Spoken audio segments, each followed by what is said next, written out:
personas a quienes se dirigen estas palabras, la carta a los hebreos, eran hermanos judíos que estaban sufriendo por haber creído en el nombre del Señor Jesucristo. Esa es la idea, es el lente con el cual tenemos que mirar la carta a los judíos o el escrito dirigido a los judíos.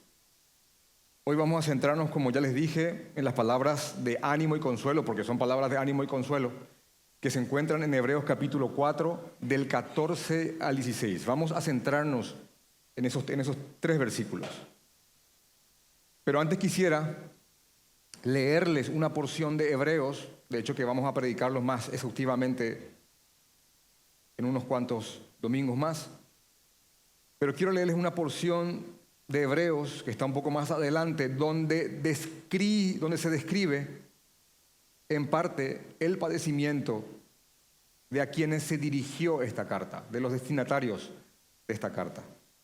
Y eso está en Hebreos capítulo 10, del 32 al 35. Yo se lo voy a leer, no hace falta que inclusive lo busquen, pero si son rápidos, adelante.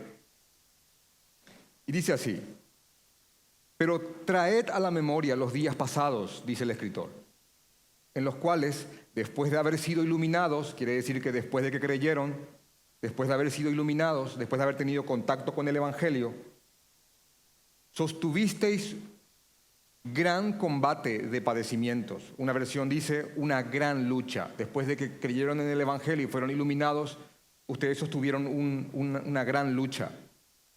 Por una parte, ciertamente con vituperios y tribulaciones, fuisteis hechos espectáculo, y por otra llegasteis a ser compañeros de los que estaban en una situación semejante, sufriendo por Jesucristo. Entiéndase. Continúa diciendo, versículo 34, porque de los presos también os compadecisteis, y el despojo de vuestros bienes sufristeis con gozo, sabiendo que tenéis en vosotros una mejor y perdurable herencia en los cielos.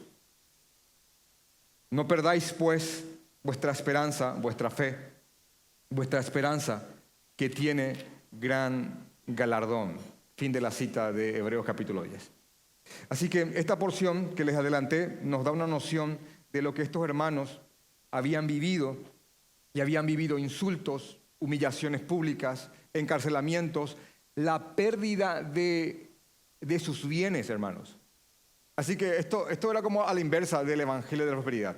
Vengan a Cristo para ser ricos. Ellos venían a Cristo y quedaban pobres. Habían sufrido el despojo de sus bienes y el desclasamiento. ¿Por qué? Porque al ser judíos y al acercarse a Jesús, la comunidad judía los tenía como parias. Así que la idea es esta. Los hermanos a quienes se dirigió esta carta eran hermanos judíos que habían creído en Jesucristo y estaban sufriendo y padeciendo por la fe en el Señor. Es el marco del libro de Hebreos. Entonces, el escritor de esta carta, que no se sabe quién es, y tiene un motivo, creo, providencial para mí de que el Señor haya guardado su nombre y tengamos esta carta en el total anonimato. La idea del escritor era que ellos sigan firmes en Jesús a pesar de todo lo que les estaba ocurriendo.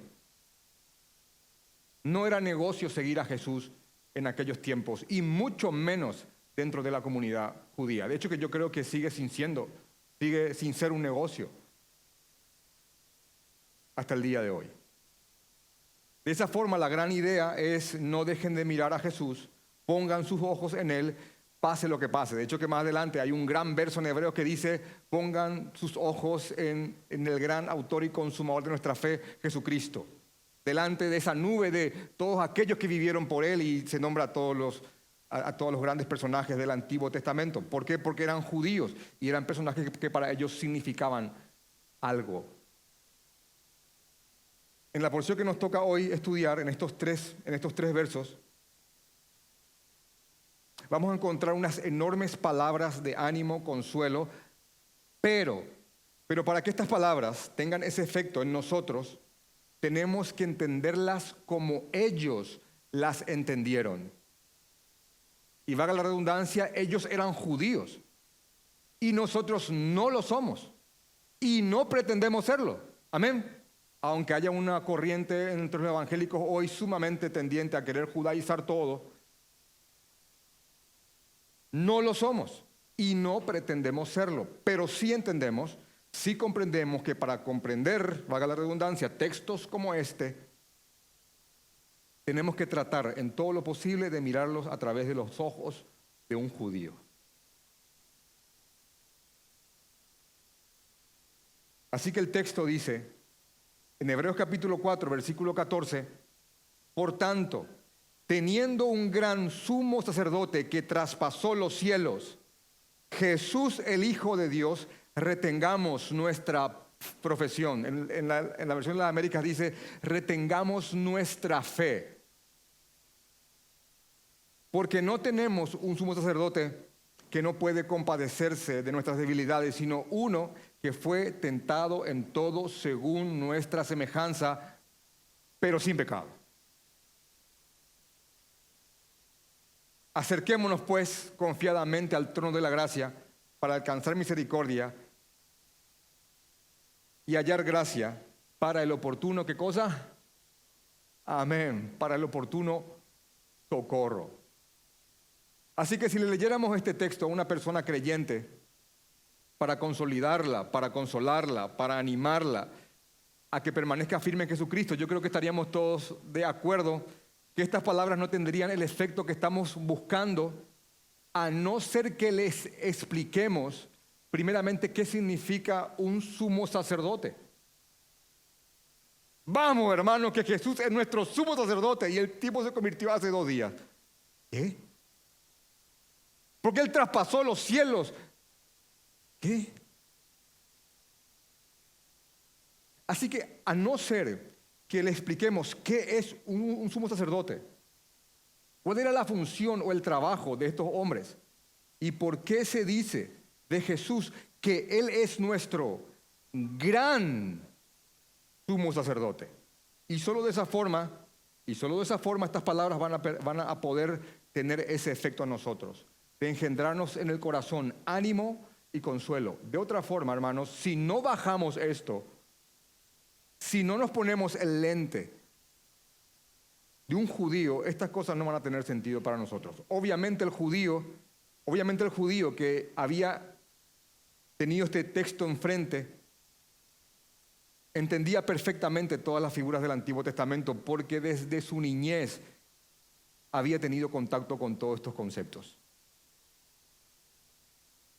Así que para que nosotros podamos comprender estos versos y podamos comprender y encontrar en estos versos ese ánimo, consuelo y fortaleza que ellos encontraron, tenemos que ponernos en lo que se pueda en la mente de estas personas. Y vamos a dividir este texto en 3 porciones para eso. Primeramente vamos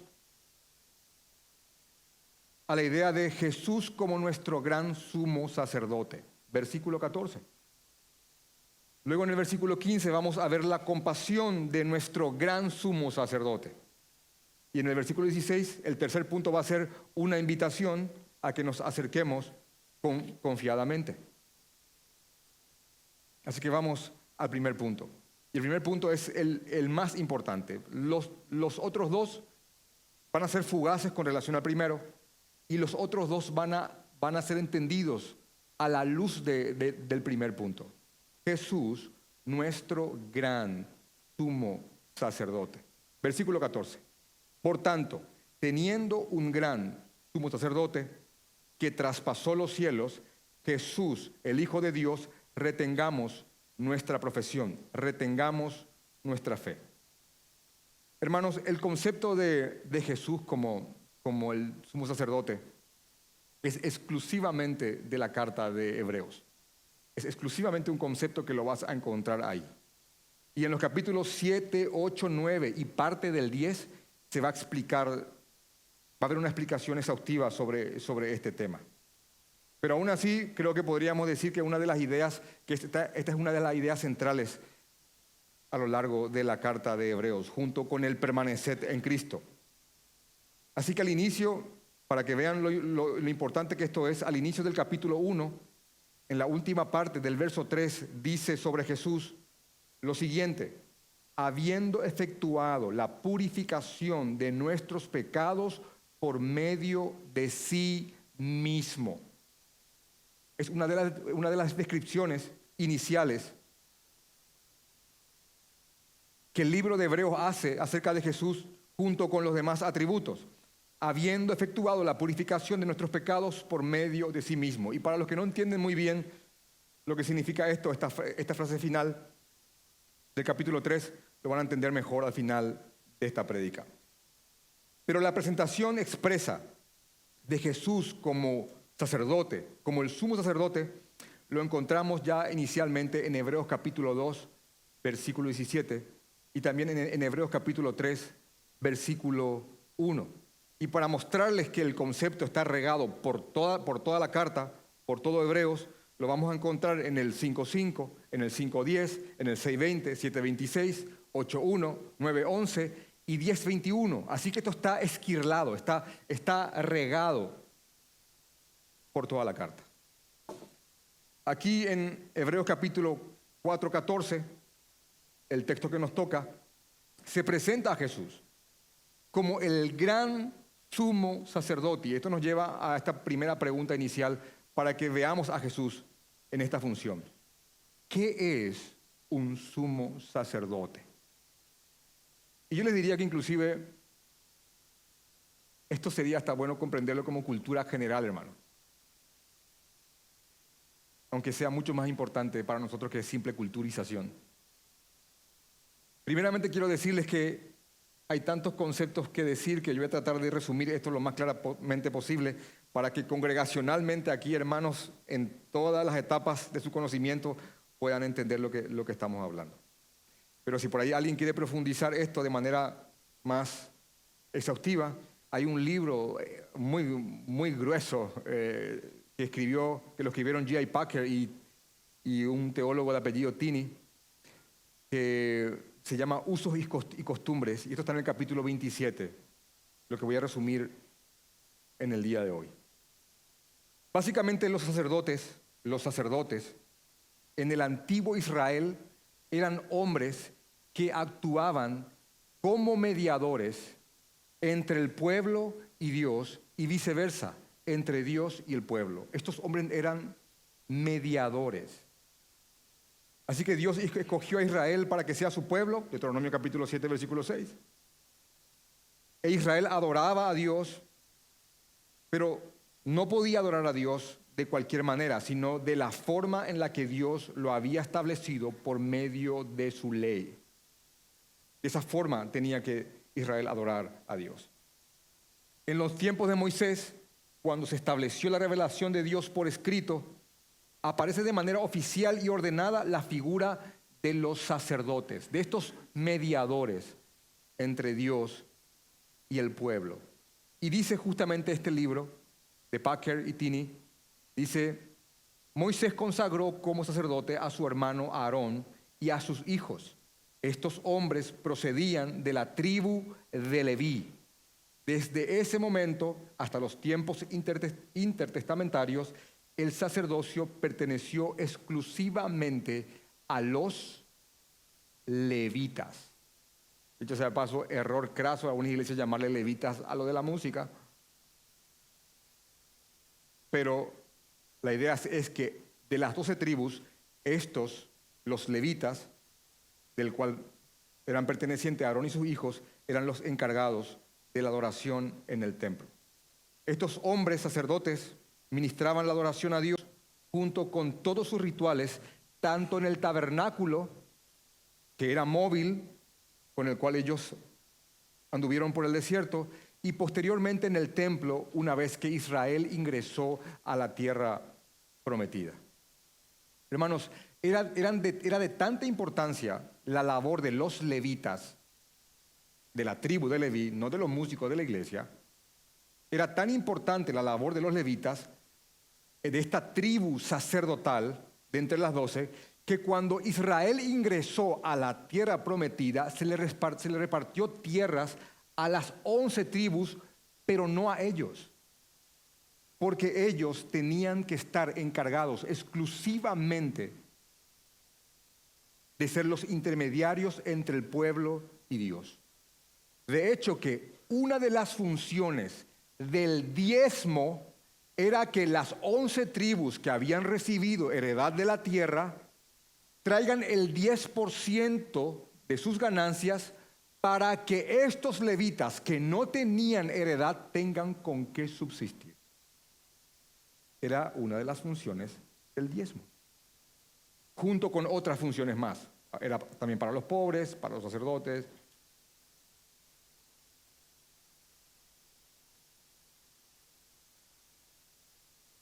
Y ahora les pido que presten atención a este enorme dato para que todo vaya tomando forma, para que podamos entender Hebreos 4:16 como tiene que ser entendido.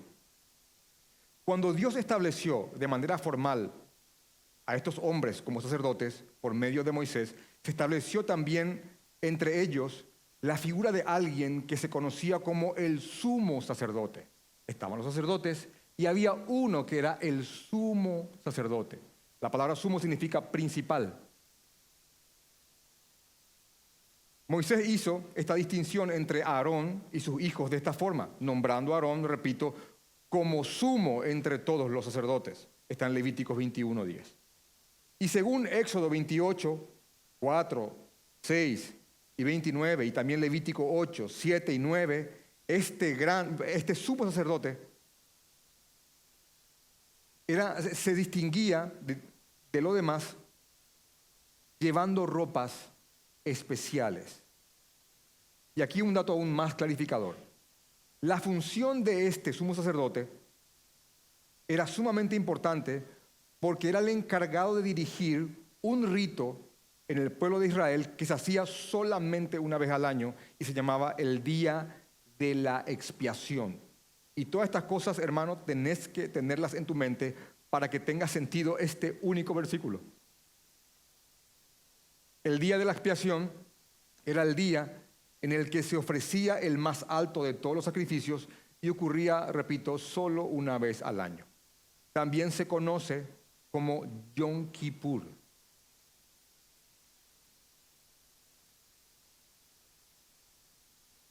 En ese día, el sumo sacerdote llevaba simbólica y en promesa, pero llevaba simbólicamente todos los pecados del pueblo a una parte del tabernáculo que se llamaba el lugar santísimo. Un lugar, repito, al cual él solamente podía entrar. Se llamaba el lugar santísimo. Y en ese lugar, que estaba detrás de un velo, estaba lo que se conocía como el arca del pacto. Y el arca del pacto incluía una parte, de hecho que la tapa del arca se llamaba el propiciatorio. Después ustedes pueden buscar en internet una imagen del arca. Y aquello que tapaba el arca, que tenía la imagen de dos ángeles, se llama el propiciatorio. Sobre ese lugar llamado el propiciatorio, el sumo sacerdote derramaba la sangre del sacrificio para perdón, para expiar los pecados del pueblo. A detalle, todo esto era mucho más complejo, había más rituales, más lavamientos, pero quiero resumirles esto de manera congregacional para que podamos entender básicamente la idea. Y la secuencia era básicamente la siguiente. Después de que en el altar, miren, atiendan esto porque, hermanos, aquí está el Evangelio. Después de que en el altar, había un altar, se ponía el sacrificio, lo que hacía el sacerdote era pasar todos sus pecados y el pecado de todo el pueblo al sacrificio. Y luego lo mataban. La idea era que alguien inocente estaba muriendo por aquellas cosas que ellos hicieron. Esa era la idea. Repito, se traspasaba simbólicamente y en promesa todos los pecados del pueblo. A ese sacrificio se lo mataba y después se llevaba la sangre y solo con esa sangre este hombre podía ingresar hasta esa parte que se llamaba el lugar santísimo, y ahí en el arca, sobre la tapa que se llamaba propiciatorio, él derramaba la sangre del sacrificio para expiación y para perdón de los pecados del pueblo. Y lo hacían una y otra vez, año tras año, año tras año. En el arca habían tres cosas sumamente importantes. En el arca estaban la tabla de los 10 mandamientos que los hombres no podemos cumplir. Los 10 mandamientos que exigen la muerte del hombre por ser pecador. También contenía esa arca sobre la cual se derramaba aquella sangre, contenía uno de los símbolos más grandes sobre la provisión de Dios. El maná que cayó del cielo, con el cual hicieron ese pan que les dio vida en el desierto. Y tercero, tenían la vara del primer sumo sacerdote, Aarón. Una vara, hermanos, que literalmente resucitó. Porque reverdeció. Le salió un brote a esa vara.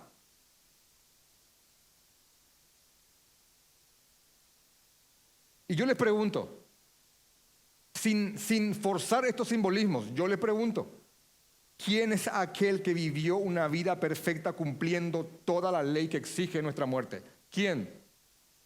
¿Quién es aquel que murió por todos nuestros pecados, por todas aquellas cosas que hicimos que merecían el castigo? ¿Quién es aquel pan del cielo que si uno come de él no volverá a tener hambre jamás? Juan 5, ¿quién es? ¿Y quién es aquel que resucitó de los muertos? ¿Quién es? ¿Ven por dónde viene la mano?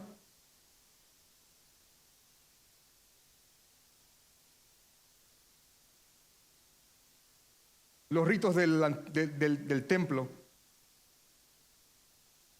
eran asuntos que los lectores de Hebreos preconocían por ser judíos. Incluso en el momento en el que se leyó esta carta, todos estos sacrificios se seguían practicando en Israel. En la mente de un judío estas palabras habrían retumbado con muchísima fuerza, hermanos. Al ser nosotros gentiles, tenemos que meternos en esto. Esto era parte de su vida. La vida del judío en Israel y en Jerusalén giraba todo en torno al templo. Y aquellos judíos que vivían afuera hacían largos peregrinajes para poder llegar en los días festivos, para celebrar las fiestas de su pueblo. Por tanto, dice el verso 14, teniendo un gran sumo sacerdote que traspasó los cielos, Jesús, el Hijo de Dios, retengamos nuestra profesión de fe. Así que ya dijimos que los sacerdotes se diferenciaba a uno como el sumo, pero ahora vemos que este texto le agrega una palabra más y diferencia a Jesús de entre todos los sumos sacerdotes con la palabra tenemos un gran, la palabra es megas, tenemos un gran sumo sacerdote. Al final, la idea básicamente es que al final todo sumo sacerdote era un hombre común y corriente. Y es lo que nos dice Hebreos capítulo 5, 1 al 3, que el domingo que viene vamos a profundizarlo. Que eran hombres comunes y corrientes que también tenían que presentar ellos ofrenda por sus pecados. Ellos mismos tenían que primero purificarse para entrar y purificar a Israel con los pactos. Pero Jesús, el gran sumo sacerdote, sin pecado, perfecto y sin mancha, no lo necesitaba. Con esto se ponía a Jesús por encima de todos los sumos sacerdotes, desde Aarón hasta el último. Jesús es superior a Aarón, porque inclusive Aarón primero tenía que purificarse para llevar el sacrificio, pero Jesús es absolutamente puro. Él es el gran sumo sacerdote. Y solo un poco más adelante el libro de Hebreos nos va a decir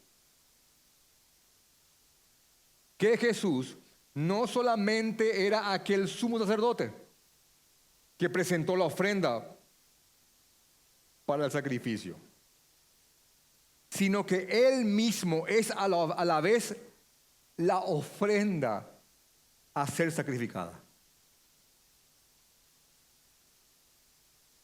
Miren, el judío que habrá estado leyendo esto en aquel tiempo, habrá visto en un momento dado toda su cultura, toda su creencia, todos sus ritos apuntando hacia una sola persona. ¿Hacia quién? Hacia el Mesías, hacia Jesús de Nazaret.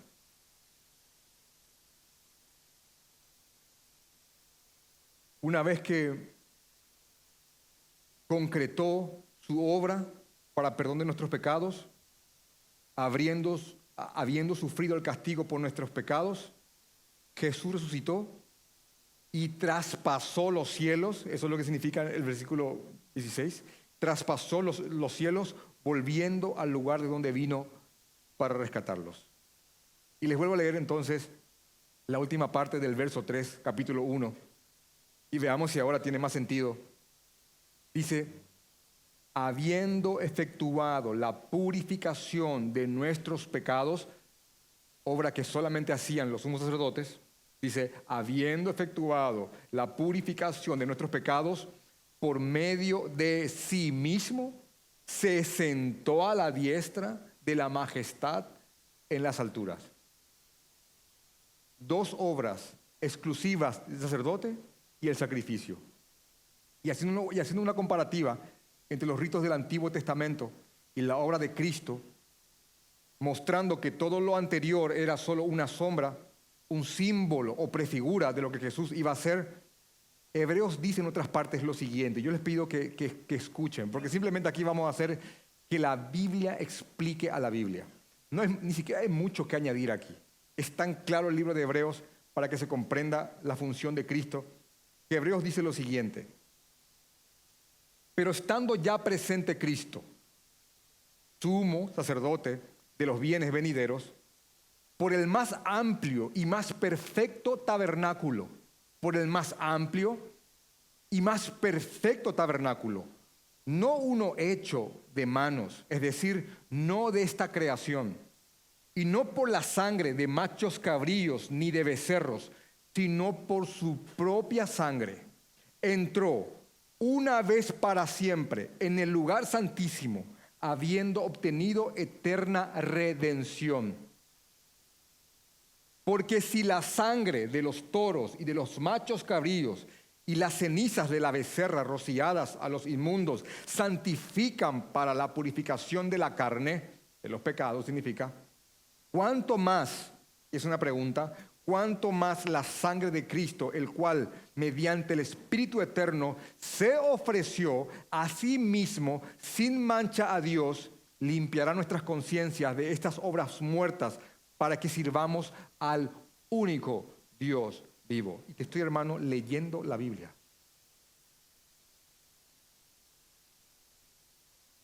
Y también dice Hebreos: en esta voluntad somos santificados mediante la ofrenda del cuerpo de Jesucristo, hecha una vez para siempre.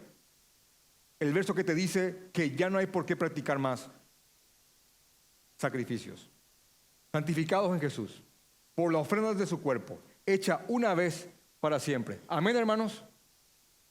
Y ciertamente todo sacerdote está día tras día ministrando y ofreciendo muchas veces los mismos sacrificios, pero nunca pueden quitar los pecados. Pero Cristo, habiendo ofrecido una vez para siempre un solo sacrificio por los pecados, se ha sentado a la diestra de Dios, y de aquí en adelante, esperando hasta que sus enemigos sean puestos por estrado. ¿Qué te parece? A sus pies.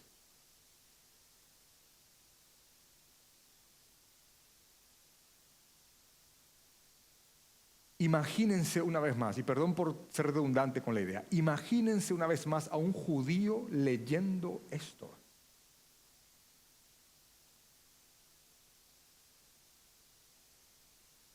Por tanto, hermanos, teniendo nosotros a este gran sumo sacerdote como mediador entre nosotros y el Padre, que cumplió su obra, que traspasó los cielos para sentarse en el trono, ahí viene las palabras de ánimo, ahí tiene sentido con lo que va a terminar el verso 14. Retengamos nuestra profesión, retengamos nuestra fe. Como dice una versión, aferrémonos firmemente a la fe que profesamos, aférrense. El escritor de Hebreos de esta forma entonces está animando, exhortando y fortaleciendo a sus compatriotas. Y lo está haciendo inclusive desde el lugar correcto, porque él se incluye en la exhortación. Retengamos nuestra fe. Entiéndase por esto, retengamos nuestra confianza y nuestra esperanza en Jesús, que pagó la deuda que teníamos con Dios.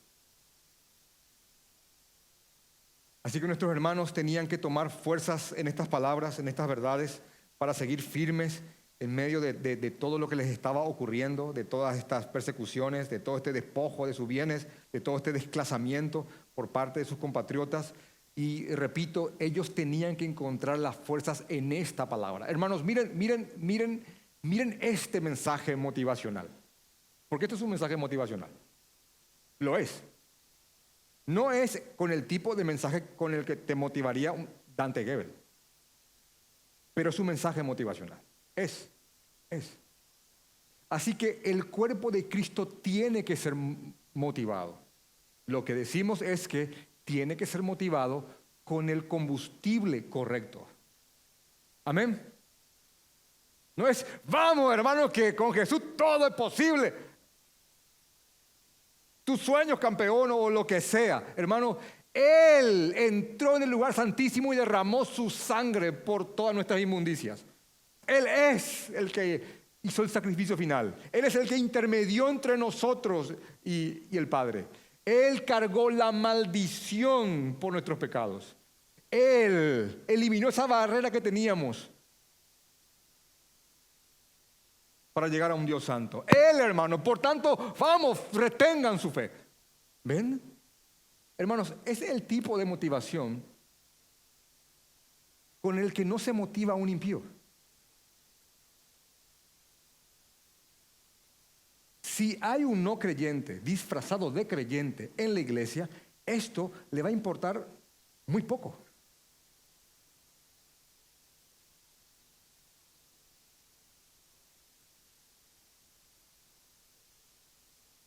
Y esto nos lleva al segundo punto. Después del gran fundamento inicial de esta porción, Jesús, el gran sumo sacerdote, ahora el segundo punto es que Él va a hablarnos de la compasión que Él tiene hacia nosotros. En el verso 15 encontramos estas dos hermosas negaciones, realmente hermosas negaciones. Dice, porque no tenemos un sumo sacerdote que no pueda compadecerse de nuestras debilidades, sino uno que fue tentado en todo según nuestra semejanza, pero sin pecado. ¿Saben lo que está haciendo esta porción? Esta porción nos está diciendo que nuestro gran sumo sacerdote, el mediador entre nosotros y Dios Padre, hermano, es cercano a nosotros. Él es cercano a nosotros. Cercano a nuestras situaciones, tentaciones, sufrimientos y padecimientos por su causa. Hay un comentarista de nombre llamado Simón Kistemaker que lo planteó así y me parece una idea excelente. Dice, los destinatarios de esta epístola podrían haber presentado una objeción a la enseñanza del escritor. Y es la siguiente.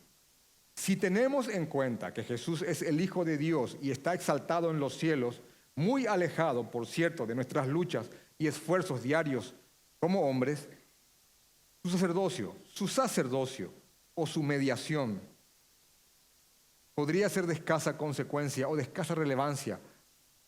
Porque básicamente la idea es la siguiente. ¿Por qué Él está allá y nosotros estamos aquí? La pregunta sería como que, ¿puede Jesús realmente entender nuestras luchas? Y el escritor, sin embargo, se apresura y se anticipa en lo posible para enfrentar esa objeción y dice, no, porque no tenemos un sumo sacerdote que no pueda compadecerse de nuestras debilidades. Y yo les digo algo, y les digo esto, hermanos, porque es algo que brota en la consejería, brota de repente en conversaciones. A veces la gente no es muy consciente de lo que dicen, pero si nos ponemos a pensar, este término, esto termina siendo un pensamiento muy común y profundamente arraigado en nuestras mentes, aunque no lo digamos abiertamente. Dios está allá, Él está allá, nosotros estamos aquí abajo, en el fango, en la suciedad, y comenzamos como a sentir al Señor con cierta lejanía, con cierto distanciamiento. Y sentimos como que Él no puede comprender lo que estamos viviendo. Y eso provoca muchas veces que nos sintamos solos.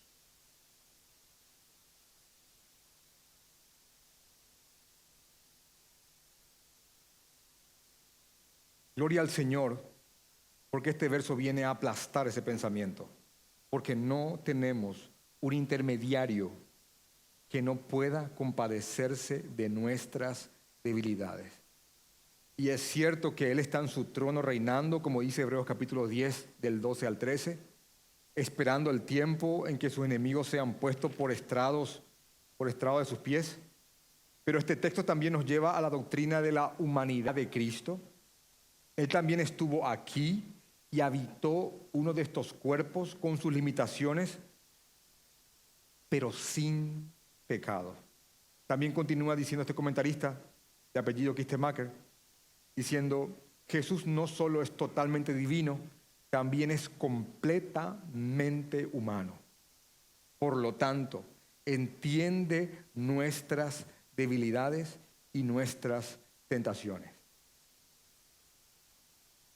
Nuestro gran sumo sacerdote, Jesucristo, experimentó nuestras debilidades y tentaciones y, hermanos, las venció.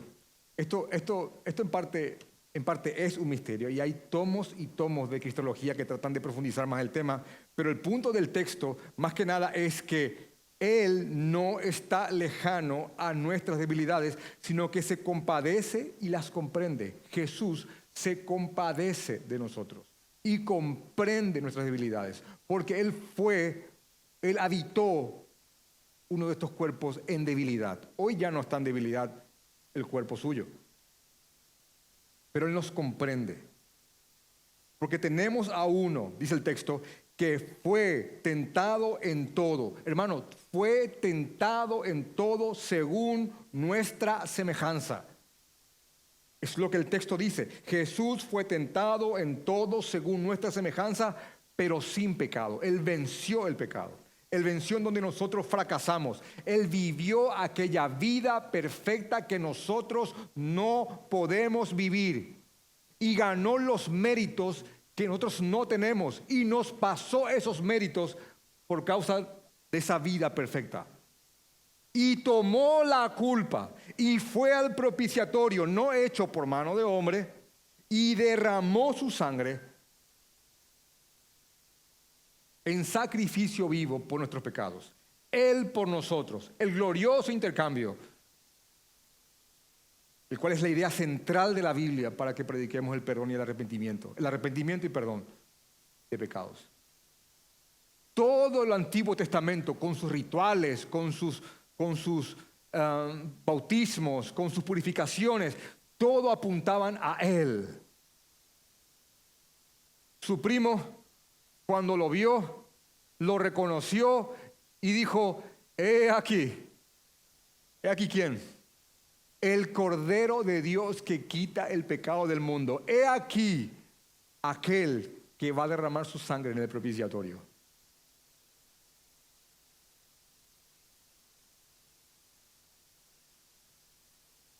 Jesús soportó. No solamente eso,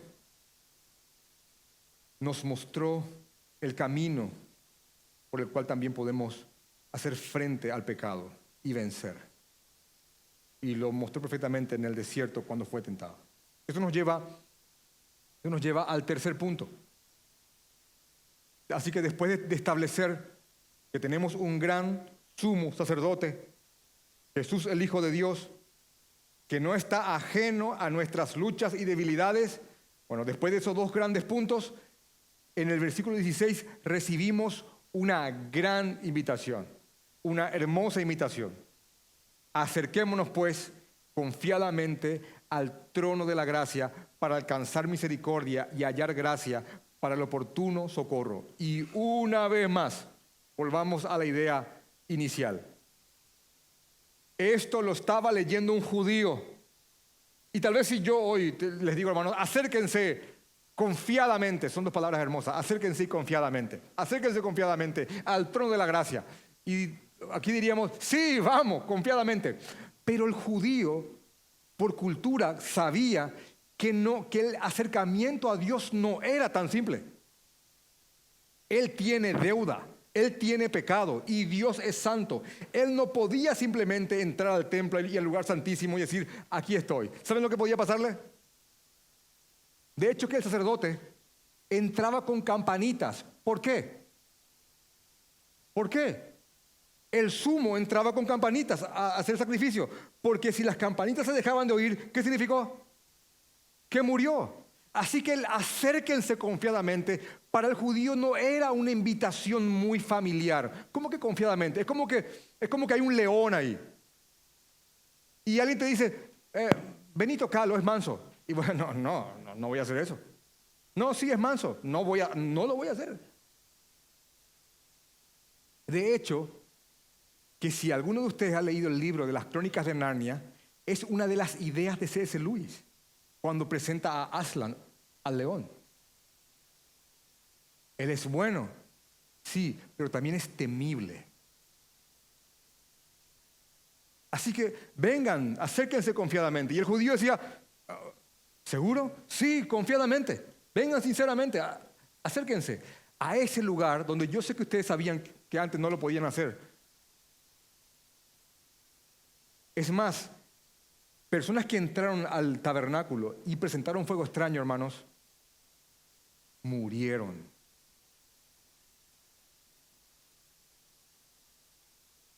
Así que aquí está un judío leyendo, acerquémonos, pues, confiadamente al trono de la gracia para alcanzar misericordia y hallar gracia para el oportuno socorro.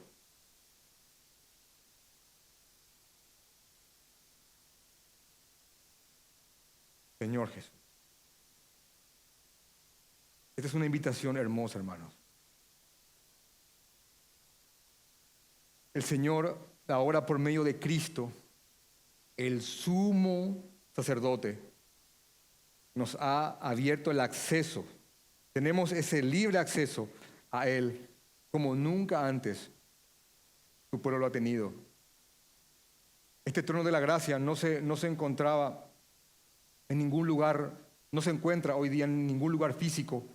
No es que tenemos que ir a un lugar llamado el trono de la gracia, sino que está disponible para todos nosotros por medio del clamor sincero en oración. Hermano, en medio de cualquier situación, no importa. Si de corazón sincero, contrito y humillado, clamas al Señor, hermano, estás yendo al trono de la gracia. Ya no hace falta más ritos, no hace falta más intermediarios.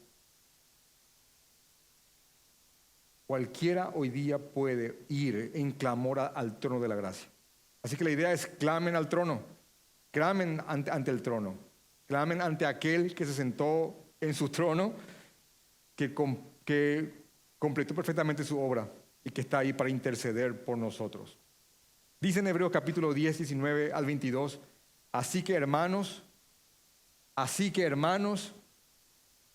teniendo libertad para entrar en el lugar santísimo por la sangre de Cristo, y al judío que estaba leyendo esto se le estaba revolviendo el cerebro. Así que ahora, teniendo libertad para entrar al lugar santísimo, ¿cómo es posible eso? Yo te aseguro que en el día de hoy lo lee esto un rabí y se va a sentir escandalizado. ¿Cómo va a decir semejante cosa? ¿Cómo teniendo? Ahora vengan, él va a sentir como si fuera que estamos profanando algo, a no ser que vea esto a través de la obra de Cristo. Así que hermanos, teniendo libertad para entrar en el lugar santísimo por la sangre de Cristo, por el camino nuevo y vivo que Él nos abrió a través del velo, esto es su carne. ¿Y se acuerdan lo que pasó en Marcos capítulo 15, 37 y 38 cuando dice, mas Jesús dando a gran voz expiró? Entonces el velo del templo se rasgó de arriba para abajo. ¿Saben qué significa judaicamente hablando eso? Que aquel velo espeso, que aquella tela espesa que tenía los dos querubines estampados en él, aquella tela que separaba al lugar santísimo, donde estaba el arca, de todo el mundo se rasgó, y ahora todo el mundo tiene simbólicamente acceso a ese lugar, porque ya no hay deuda. Y dice el verso, Hebreos capítulo 10, 22, acerquémonos con corazón sincero, en plena certidumbre de fe, purificados los corazones de mala conciencia.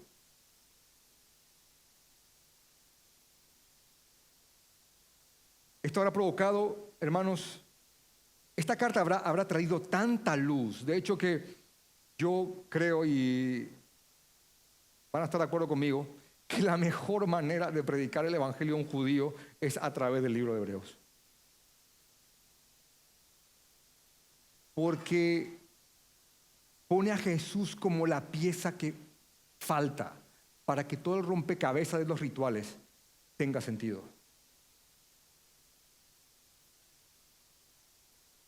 Así que acá hay un gran llamado a venir, a acercarnos confiadamente al Señor, de una manera que antes no era posible. ¿Para qué? Para hallar misericordia y para hallar gracia, para el oportuno socorro. ¿Quiénes están ahora diciendo socorro aquí en su vida? ¿Quiénes están, por alguna cuestión o situación, están clamando al Señor? Socorro. Bueno, acerquémonos al trono de la gracia. Acerquémonos confiadamente al trono de la gracia. Porque el gran sumo sacerdote nos comprende. Porque comprende nuestras debilidades. Porque ha vivido lo que nosotros hemos vivido y venció. Y pagó la deuda. Así que acérquense. Y para terminar, volvemos al inicio. Los hermanos que estaban leyendo estas palabras estaban padeciendo por momentos difíciles, hermanos. Varios en la congregación que realmente no eran creyentes, y atiendan atención a esto, varios en la congregación que realmente no eran creyentes, ante tantas dificultades, estaban volviendo atrás, abandonando la fe que en algún momento sostuvieron. ¿Qué es básicamente lo que produce la persecución en la iglesia? La persecución termina siendo de bendición para la iglesia. Porque cuando la iglesia es perseguida, se producen dos cosas. Aquellos que están buscando su mejor vida ahora, se terminan yendo, porque no es negocio seguir a Jesucristo, y también la persecución enardece a la iglesia para la predicación. Es lo que dice Filipenses, que muchos que no predicaban antes, después de que se enteraron que yo estuve preso, predicaron mucho más sin temor. No es que desee la persecución, pero históricamente es lo que ha provocado siempre. Pero en este momento esta persecución estaba golpeando fuertemente a aquellos verdaderos creyentes que habían permanecido firmes. Y estaban siendo debilitados al ver que personas que habían afirmado creer estaban volviendo atrás. En momentos así, hermanos, en momentos en los cuales hay persecución o tribulación de cualquier tipo, son los momentos en los cuales la duda pega y pega con fuerza. Y en esos momentos necesitamos que nos recuerden que tenemos un Dios cercano, compasivo, que no está distante o ajeno a nuestras debilidades. Amén.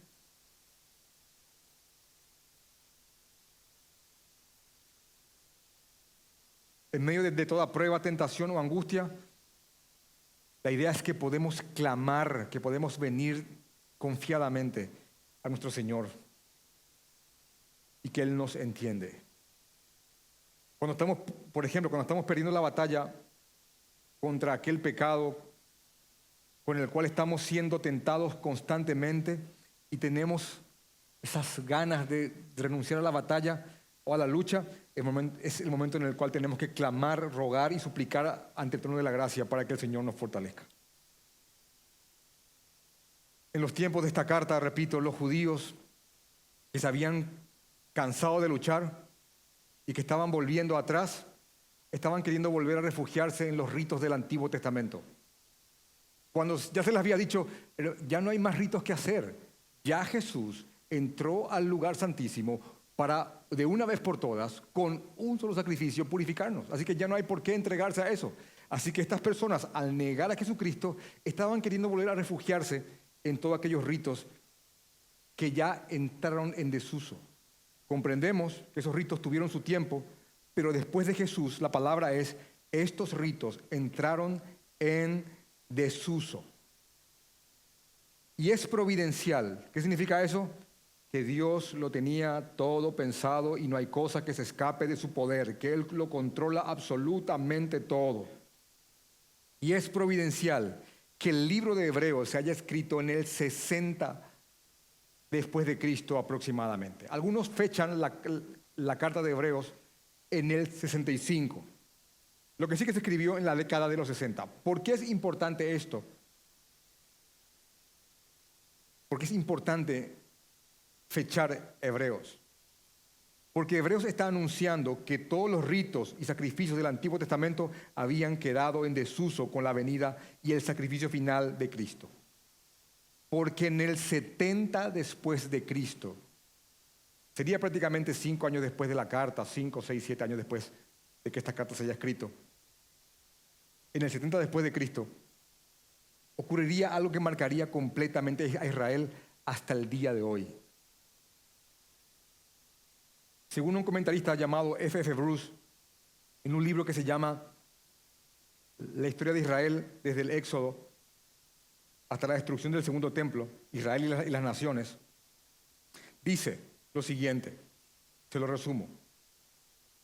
En el año 66 después de Cristo, prácticamente 1 o 2 años después de esta carta, hermano, 1 o 2 años después de esta carta, los judíos cansados por la opresión romana, empezaron a levantar revueltas en todo Jerusalén para poder por fin liberarse del yugo y la opresión de los romanos que los habían colonizado.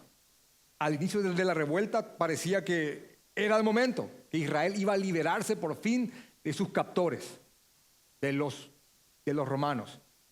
Y había como esperanza porque estaban ganando batalla tras batalla, pero Roma, a manera de poner como ejemplo y que nadie siga ese ejemplo de subversión, envió toda su furia en contra de los judíos y los romanos destrozaron completamente la ciudad de Jerusalén y quemaron el templo y lo destrozaron y lo saquearon y no quedó nada. Hasta el día de hoy no se reconstruyó el templo. Desde el 70 después de Cristo. Y acabaron los sacrificios. Y acabó la labor de los sacerdotes. El Yom Kippur se sigue conmemorando hasta el día de hoy. Pero ya no se sacrifica absolutamente nada. Porque no hay templo. No hay lugar donde entrar para la purificación de los pecados.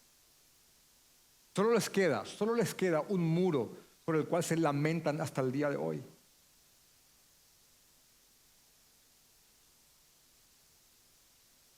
Pero oramos por ellos para que el Señor toque sus corazones, así como el Señor tocó nuestros corazones idólatras, para que podamos ver el rostro y la obra de nuestro Señor Jesucristo. Jesús es aquel de quien hablaron los profetas. Ya no hay más a quien esperar. Él es el gran sumo sacerdote, el que se ofreció por nosotros y pagó la deuda. El que pagó la deuda está cercano y nos comprende nuestras debilidades. Él nos llama a que nos acerquemos confiadamente en arrepentimiento y fe, en clamor, y nos manda a que extendamos este llamado a todo aquel que pueda oírlo. Amén. Jesús mismo nos dijo: he aquí, yo estoy con vosotros todos los días hasta el fin del mundo. Amén. Vamos a orar, hermanos.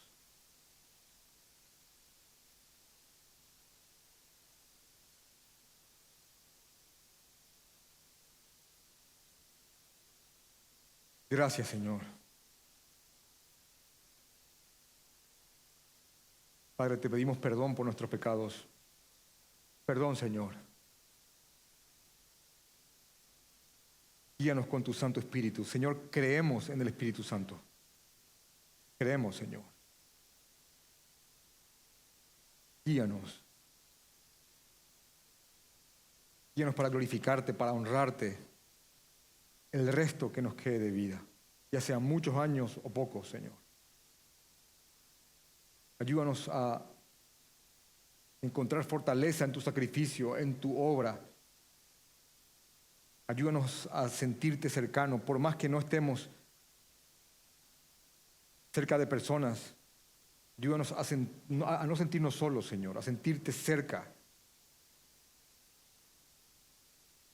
Porque no tenemos a alguien que no pueda comprendernos. Te amamos, Jesús.